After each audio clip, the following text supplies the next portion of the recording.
आज रविवार सुट्टीचा दिवस, म्हणलं की साफसफाई करून झाली, कपडे धुवून झाले, बाथरूम क्लीन केलं. मग हे जेवण बनवायचं. आज चिकनचा, तर रविवार सुट्टीचा दिवस असल्यामुळे चिकन बनवलं होतं. चिकन हिला दम काय निघेना, ह्या पोरगीला भूक लागली होती.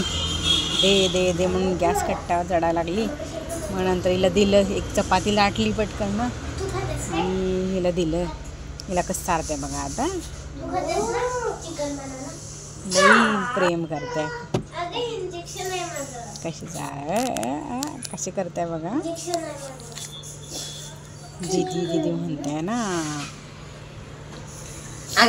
गॅस कट्टा ते धुवून घेतला, सगळं क्लीन करून घेतलं. स्वयंपाक करून झाल्यानंतर सगळं धुवून पुसून सगळं करून घेतलं. आज मग आवरून मग स्वतः आवरली मी. आता चला दुकानात जायचं आता ना. हे माझं दुकान आहे, इथंच मी ब्लाऊज शिवते. व्हिडिओ आवडल्यास नक्की एक लाईक करा.